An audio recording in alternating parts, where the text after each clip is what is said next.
नेता आदरणीय हरीश जी चौधरी साहब आपको बहुत विस्तार से कई बातें बता करके गए हैं। मैं ज़्यादा बात नहीं करूंगी, लेकिन मैं ये ज़रूर कहना चाहूँगी कि जिस तरीके से हमारे इन गरीब, हमारे इन किसान परिवारों के भाइयों को गुमराह करने की, भ्रम की राजनीति करी जा रही है, मैं समझती हूँ कि ये बहुत गलत है। हमें जागरूक होने की ज़रूरत है, हमें जागने की ज़रूरत है। अभी कुछ ही दिन पहले एक सभा में बीजेपी की बी टीम के एक नेता कह रहे थे कि हादी परिवार का बड़ा दर्द उन्हें महसूस हो रहा था। मैं उस बारे में अपने विचार व्यक्त करना चाहूँगी। वाह भाई, बड़ा दर्द हो रहा है हादी परिवार के लिए। आप ये कहते हैं कि गफूर साहब को सिर्फ कार्यकारी अध्यक्ष बनाया गया है।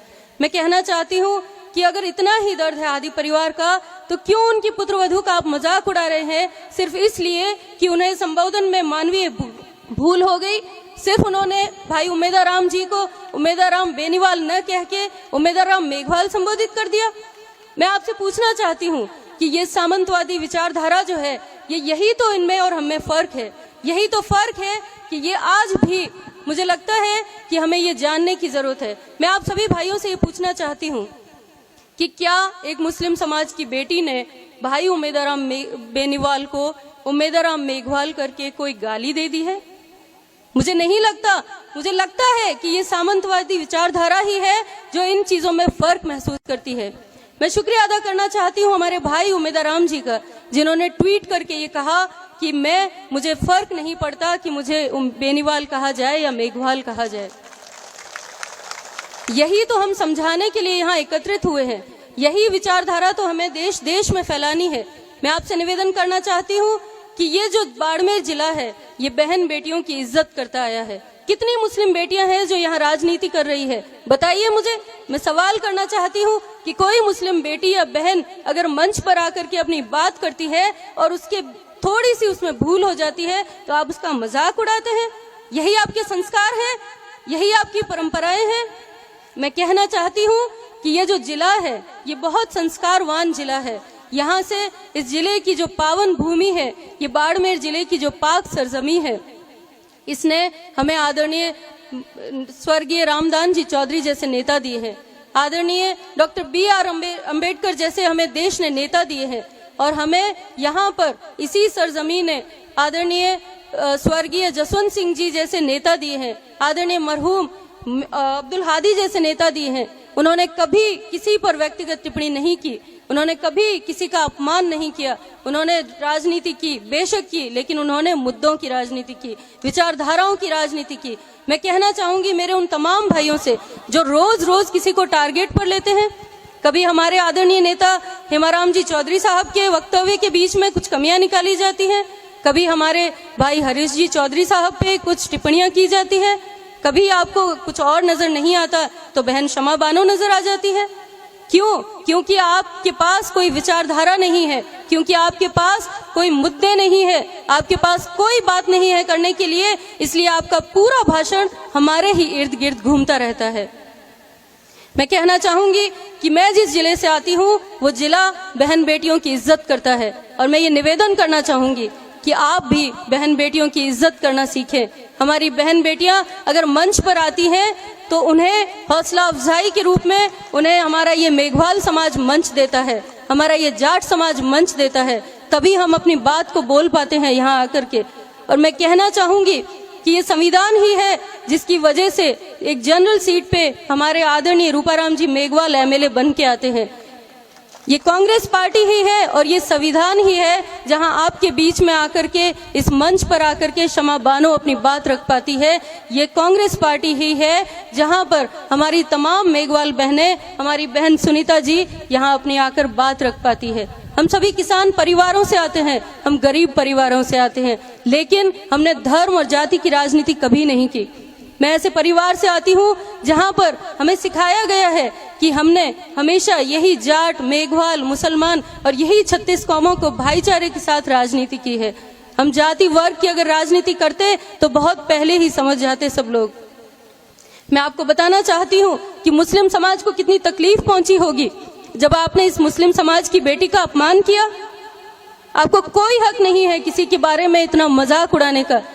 हल्की सी मानवीय भूल हर इंसान से हो सकती है, कोई फरिश्ते तो नहीं हम। अगर सिर्फ नाम के संबोधन को आपको इतना तकलीफ होती है तो मैं ये पूछना चाहती हूँ कि ना जाट भाइयों को तकलीफ हुई, न हमारे मुसलमान भाइयों को तकलीफ हुई और न ही हमारे मेघवाल भाइयों को तकलीफ हुई। तकलीफ हुई तो सिर्फ इस सामंतवादी सोच और इस विचारधारा के लोगों को हुई। मैं कहना चाहती हूँ कि मैं उस इलाके से आती हूँ जहाँ यही हमारे मेघवाल भाई, यही जाट भाई हमेशा भाईचारे के साथ रहते आए हैं।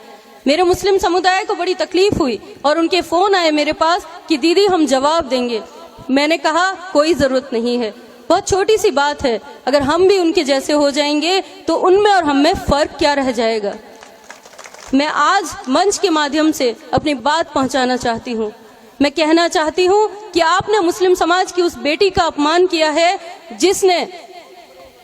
जिसने आईएएस एकेडमी, देश की जो मंसूरी की आईएएस एकेडमी है, वहां पर 172 आईएएस ऑफिसर्स को ट्रेनिंग देकर के यहां का प्रतिनिधित्व किया था।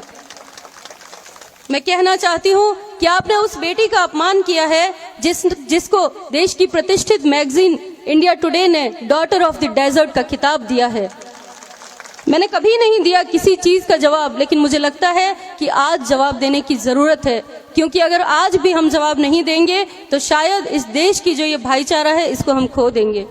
मुझे खुशी हो रही है इस बात की कि जब मैं पहली बार प्रधान निर्विरोध बनकर आई थी तो इन्हीं जाट भाइयों ने, इन्हीं मेघवाल भाइयों ने और इन्हीं 36 कौमों के भाइयों ने इस मुस्लिम बहन को निर्विरोध प्रधान बना करके यहाँ इस कुर्सी पर बिठाया था और एक नेतृत्व करने की ये क्षमता मुझ में प्रदान की थी। आज भी मैं अगर भाई यहाँ पर राजनीति कर रही हूँ तो यही 36 कौम के भाई हैं, इन्होंने ही अपनी बहन को स्वीकार किया है एज ए नेता, इसीलिए मैं राजनीति कर रही हूँ। मैं कहना चाहूंगी कि यहाँ पर ऐसी राजनीतियां नहीं चलती है भाइयों। आप जिस भ्रम को फैला रहे हैं उस भ्रम को हम कभी नहीं फैलने देंगे। हम बॉर्डर तक, गांव तक जाएंगे, हम ढाणी ढाणी तक जाएंगे और हम ये कहेंगे कि आपको बड़ा दर्द है मुसलमानों के लिए, कितने पदों पर हमें सुशोभित कर लिया आपने। यही कांग्रेस पार्टी है जिन्होंने मुस्लिम परिवारों को इतने बड़े बड़े नेता दिए हैं। मरहूम अब्दुल हादी साहब को आपने एमएलए बनाया, उन्हें एक बार एमपी का चुनाव भी लड़ाया। यही हमारे फकीर परिवार में इतने इतने पदों से आपने नवाजा।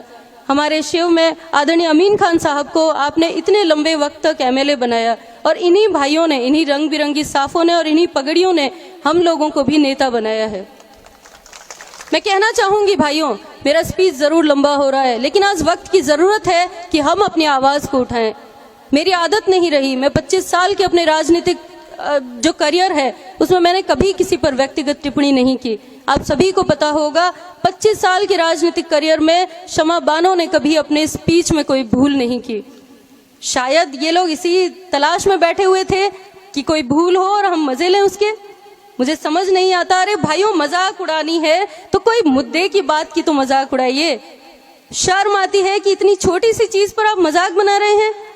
मेघवाल भाई और जाट भाई और यही 36 कौम के भाई का सम्मान मैं जिंदगी भर करती रहूंगी। आपके कहने और न कहने से मुझे कोई फर्क नहीं पड़ता। मैं यही कहना चाहूंगी, निवेदन करना चाहूंगी हम सभी की ओर से कि ये जो आपसी सौहार्द है इसे खत्म न होने दें। हम सभी का ये कर्तव्य बनता है, ये फर्ज बनता है कि हम अपने संविधान को बचा लें, हम आपसी सौहार्द को बचा लें। शायद आज जो ये चुनाव है वो देश को बचाने का चुनाव है। ये जो रंग बिरंगी पगड़ियां यहाँ नजर आ रही है, ये रंग बिरंगी पगड़ियां कहीं नजर नहीं आएगी अगर हमने थोड़ी सी चूक कर दी। आज हम सभी भाईचारे के साथ यहाँ मंच पर मेरी बहनें बैठी हुई है। कितनी बहनें वहां पर नजर आती है आपको मंच पे? आप एक बार देख लीजिए किसी वीडियो में, कोई बहन नजर आती है वहां पर?